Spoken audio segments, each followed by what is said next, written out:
నమస్తే welcome to special drive. ఇక జమ్మూ కాశ్మీర్లోని పహల్గామ్ పరిధిలో ఉన్న ఆహ్లాదకరమైన వాతావరణంలో రమణీయ ప్రకృతిని ఆస్వాదిస్తూ దేశ విదేశాల పర్యాటకులు ఆదమరచి ఉన్న వేళ ఒక్కసారిగా ఉగ్రమూకలు తుపాకులతో విరుచుకుపడ్డారు. ముష్కరుల అమానవీయ చర్యకు నాగరిక ప్రపంచం నివ్వెరపోయింది. జమ్మూ కాశ్మీర్లో గతంలో ఎన్నడూ లేని విధంగా పర్యాటకులపై నేరుగా జరిగిన అతి పెద్ద ఉగ్రదాడి ఇది. అయితే 10 ఏళ్లుగా జమ్మూ కాశ్మీర్లో జరిగిన ఉగ్రవాద దాడుల సంక్లిప్త వివరాలు ఇప్పుడు తెలుసుకుందాం.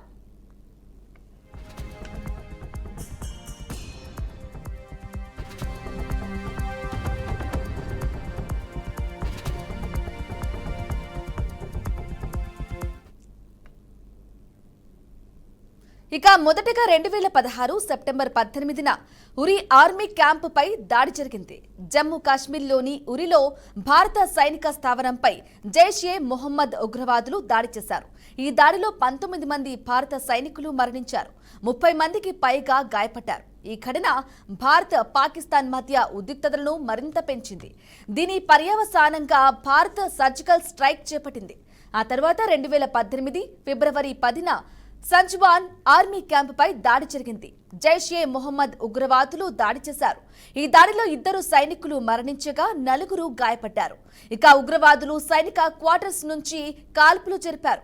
దీనికి సైన్యం గట్టి స్పందన ఇచ్చి 2 ఉగ్రవాదులను హతమార్చింది. ఇకపోతే 2019 ఫిబ్రవరి 14 పుల్వామా దాడి. ఇది అత్యంత దారుణమైన దాడిగా పరిగణించబడింది. పుల్వామాలో వెళ్తున్న సిఆర్పీఎఫ్ కాన్వాయ్ పై జైషే మొహమ్మద్ ఆత్మాహుతి దాడి చేసింది. ఈ దాడిలో 40 మంది సిఆర్పీఎఫ్ జవాన్లు మరణించారు. ఈ ఘటన తీవ్ర జాతీయ అంతర్జాతీయ ఆగ్రహానికి దారితీసింది. దీని ఫలితంగా భారత వైమానిక దళం పాకిస్తాన్లోని బాలాకోట్లో ఉగ్రవాద శిబిరాలపై దాడులు చేసింది.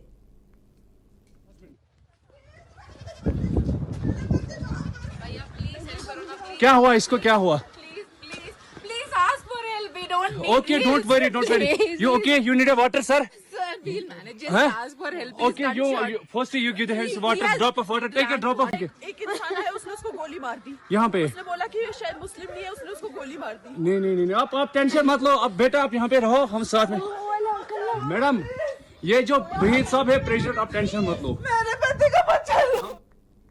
ఇక దక్షిణ కాశ్మీర్లోని కుల్గాం జిల్లాలోని యూరిపోరా మార్కెట్లో పోలీసు పార్టీపై ఉగ్రవాదులు 2020 జూన్ 4న కుల్గాంపై దాడి చేశారు. దీనిలో ఒక పౌరుడు గాయపడ్డాడు.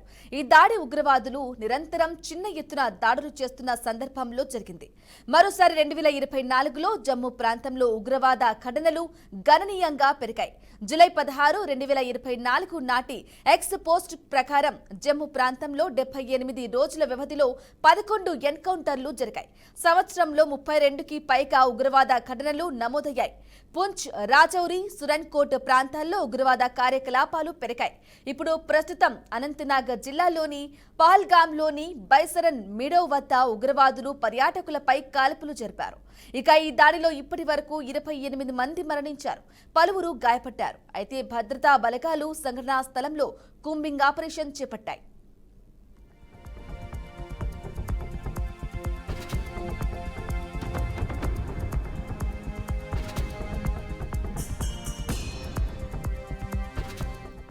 ఇక 1988 నుంచి 2000 మధ్య కాశ్మీర్లో ఉగ్రవాదం 45,000 మందికి పైగా అమాయకుల ప్రాణాలను బలికొన్నట్లు ఇప్పటి వరకు వికీపీడియా నివేదికలు వెల్లడించాయి.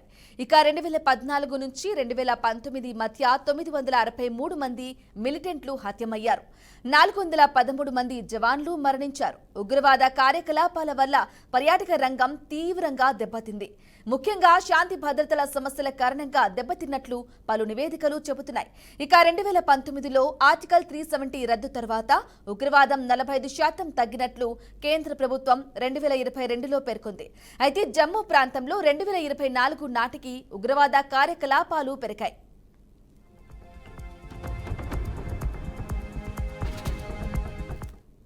Back to special drive. ఇక జమ్మూ కాశ్మీర్లోని పహల్గాం పరిధిలో ఉన్న ఆహ్లాదకరమైన వాతావరణంలో రమణీయ ప్రకృతిని ఆస్వాదిస్తూ దేశ విదేశాల నుంచి పర్యాటకులు ఉన్న సమయంలో ఒక్కసారిగా ఉగ్రముక్కులు అయితే తుపాకులతో విరుచుకుపట్టారు.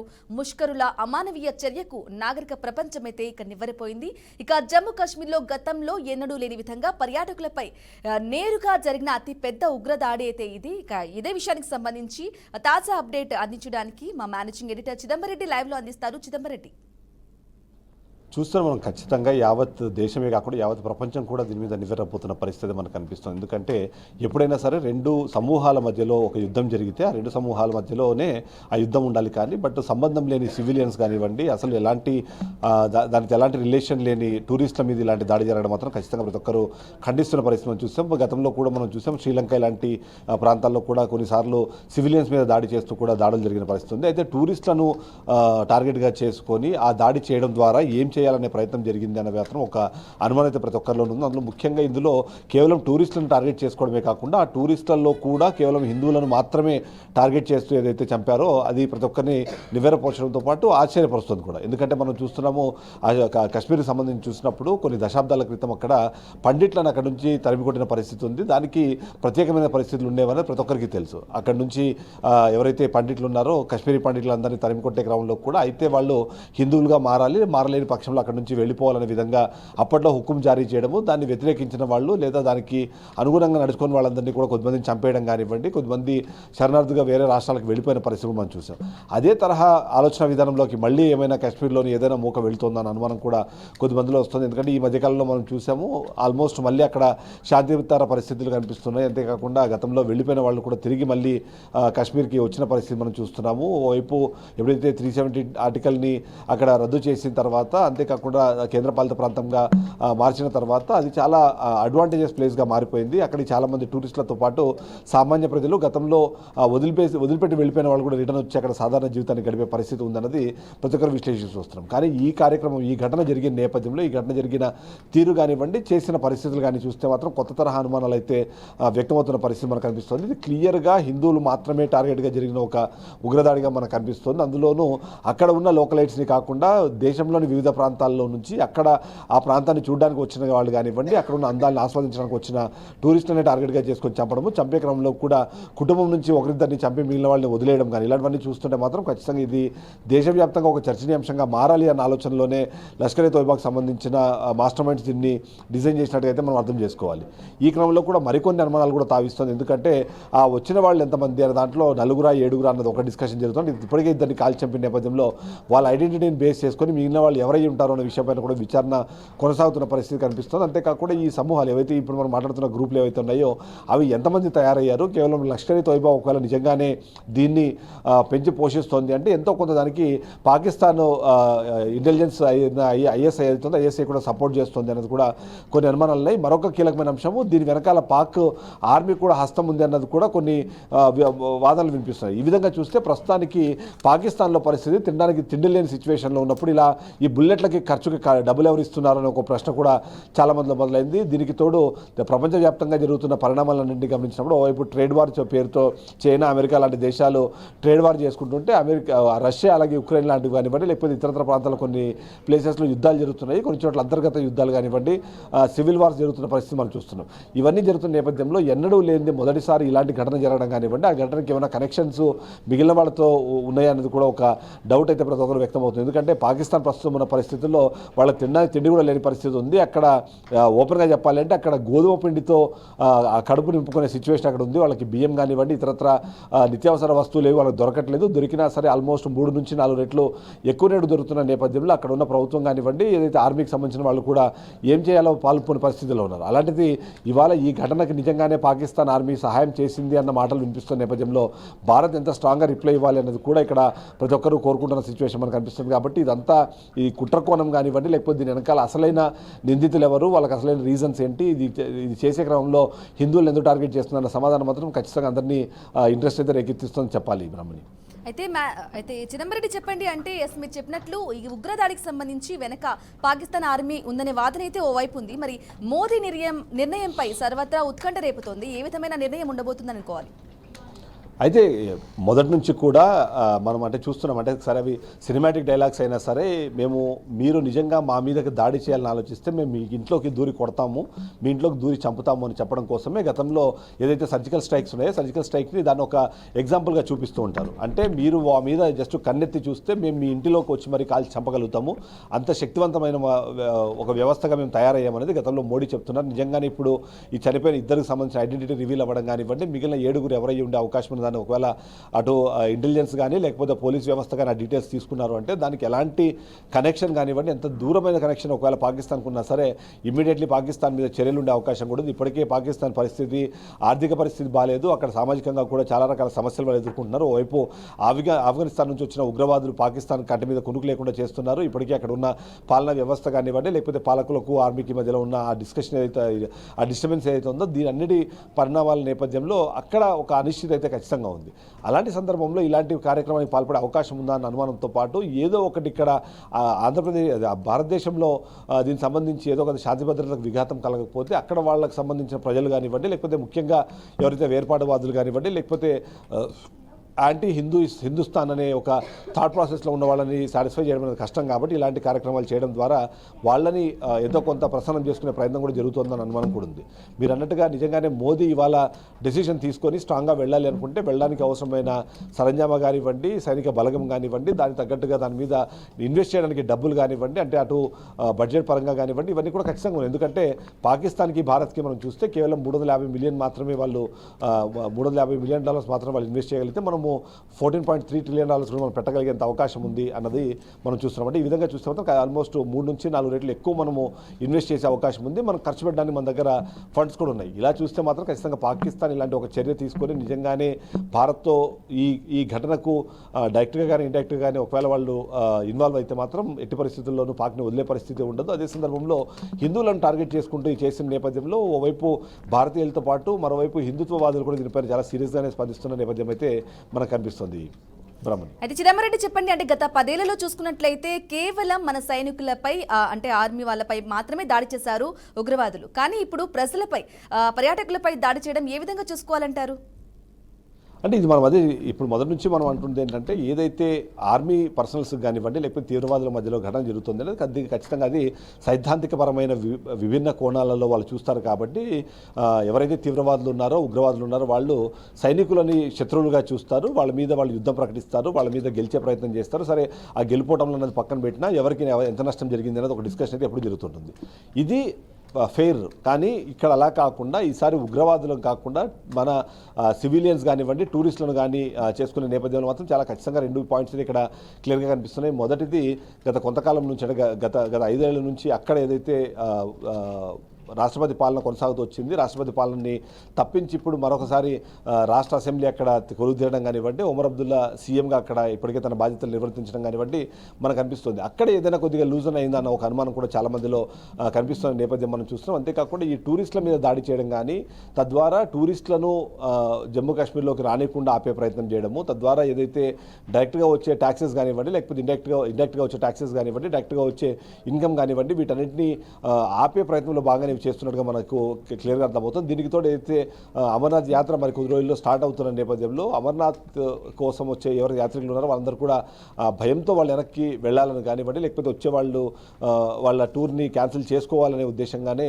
ఈ దాడి జరిగినట్టు కనిపిస్తుంది. కాబట్టి ఎంతో కొంత హిందుత్వానికి హిందువులకు వ్యతిరేకంగా దాడిని చేయడంతో పాటు టూరిస్టులను కాల్చి చంపడం ద్వారా అక్కడంత సేఫ్గా లేదు అనే విధంగా ఇంటర్నేషనల్ నుంచి వచ్చే టూరిస్టులు ఎవరైతే ఉన్నారో మనం యూజువల్గా మనం చూస్తాం ఇలాంటి ఘటన జరిగిన వెంటనే అన్ని దేశాలకు సంబంధించిన ఎంబసీలు వాళ్ళకి సంబంధించిన పౌరులను జాగ్రత్తగా ఉండమని చెప్పడం కానివ్వండి, ఏమైనా ప్రయాణాలు ఉంటే వాటిని పోస్ట్పోన్ చేసుకోవడం చెప్పడం కానీ జరుగుతుంది. ఇలాంటిది ఘటన జరిగినప్పుడు దీని ప్రభావం అన్నది ఖచ్చితంగా ఉన్న టూరిజం మీద పడుతుంది, టూరిజం ద్వారా అక్కడ ఉన్న బడ్జెట్ మీద పడుతుంది, ఆ ఇన్కమ్ కానివ్వండి మిగిలిన ట్యాక్సెస్ కానివ్వండి దానివల్ల ఇన్ఫ్లుయెన్స్ అవుతాయి. కాబట్టి అది రాష్ట్రానికి ఖచ్చితంగా నష్టం చేకూరుస్తుంది. సో ఈ నష్టాన్ని చేయడం కోసమే ఈ కార్యక్రమానికి పాల్పడ్డారు అన్నది కూడా మనకి ఆ కోణంలో కూడా ఆలోచించాల్సిన అవసరం అయితే కనిపిస్తుంది. Brahmani right Chidambareddy, thank you for the updates.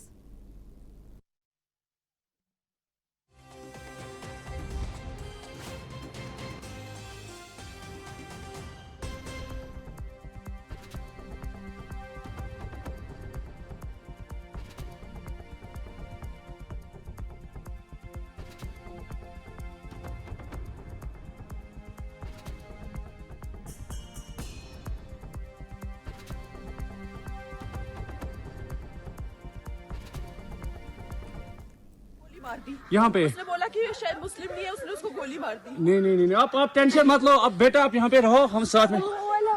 Madam ये जो वहीद साहब है प्रेसिडेंट, आप टेंशन मत लो। मेरे पति का बच्चा लो। हम बचा देगा, कोई बात नहीं। भाई तो करीब फोन प्लीज भगवान के लिए बच्चा लो। दब सिमन युवा डिजाइन किया है। वो बच्चा ठीक है हम बचा देंगे ना, आप टेंशन मत लो। मैं आ रहा हूँ। मैं कहाँ पे आपका ये हस्बैंड? क्या हुआ इसको, क्या हुआ? Please ask for help. We don't need Okay, this. don't worry. Please, You okay? You need a water, sir? Sir, we'll manage. Just Huh? ask for help. Okay, you firstly you give the hands water, Yes. drop of water, take a drop of. एक इंसान है, उसने उसको गोली मार दी। यहाँ पे उसने बोला कि ये शायद मुस्लिम नहीं है, उसने उसको गोली मार दी। नहीं आप टेंशन मत लो। अब बेटा आप यहाँ पे रहो, हम साथ में। मैडम ये जो वहीद साहब है प्रेसिडेंट, आप टेंशन मत लो। मेरे पति का बच्चा लो। हम बचा देगा, कोई बात नहीं। भाई तो करीब फोन प्लीज भगवान के लिए बच्चा लो। दब सिमन युवा डिजाइन किया है। वो बच्चा ठीक है हम बचा देंगे ना, आप टेंशन मत लो। मैं आ रहा हूँ। मैं कहाँ पे आपका ये हस्बैंड? क्या हुआ इसको, क्या हुआ? Please ask for help. We don't need Okay, this. don't worry. Please. You okay? You need a water, sir? అయితే 1988 నుంచి 2000 మధ్య కాశ్మీర్లో ఉగ్రవాదం 45,000 మందికి పైగా అమాయకుల ప్రాణాలను బలికొన్నట్లుగా ఇప్పటి వరకు వికీపీడియా నివేదికలు తెలిపాయి. ఇక 2014 నుంచి 2019 మధ్య 963 మంది మిలిటెంట్లు హతమయ్యారు. 413 మంది జవాన్లు మరణించారు. ఉగ్రవాద కార్యకలాపాల వల్ల పర్యాటక రంగం తీవ్రంగా దెబ్బతింది. ముఖ్యంగా శాంతి భద్రతల సమస్యల కారణంగా దెబ్బతిన్నట్లు పలు నివేదికలు చెబుతున్నాయి. 2019లో ఆర్టికల్ 370 రద్దు తర్వాత ఉగ్రవాదం 45% తగ్గినట్లు కేంద్ర ప్రభుత్వం 2022లో పేర్కొంది. అయితే జమ్మూ ప్రాంతంలో 2024 నాటికి ఉగ్రవాద కార్యకలాపాలు పెరిగాయి.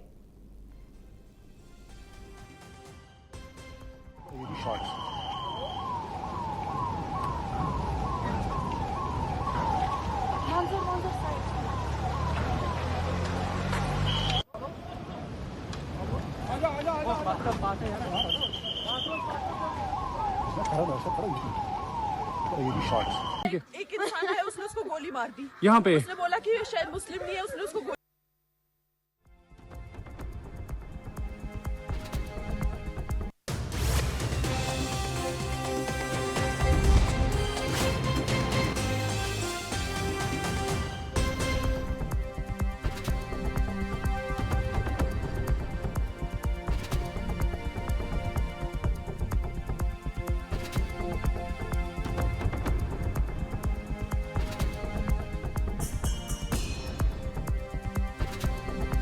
अब बेटा आप यहाँ पे रहो, हम साथ में।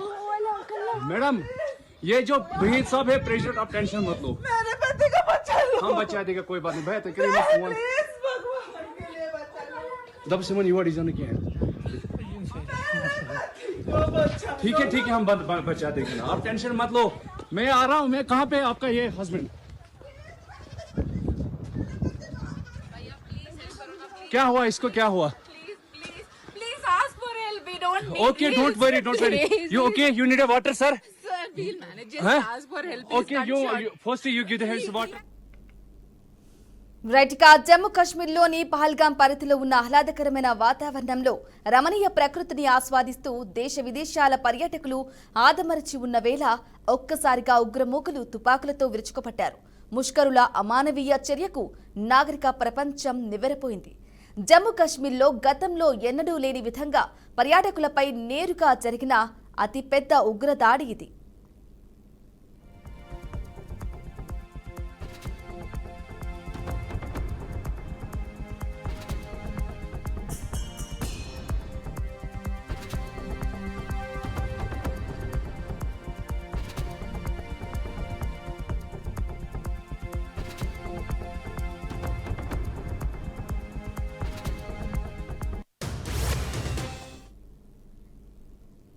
రైట్ ఇక ఈ ఉగ్రదాడికి సంబంధించి పర్యాటకుల పేర్లను అడిగి మరి కూడా కాల్చి హతమార్చినట్లుగా కూడా తెలుస్తోంది. అసలు హిందువులనే ఎందుకు టార్గెట్ చేశారు? దీనికి సంబంధించి మోదీ నిర్ణయంపై కూడా పలు ఉత్కంఠ అయితే రేపుతోంది. ఇది వాటి special drive. Keep watching BRK news Telugu సత్తా.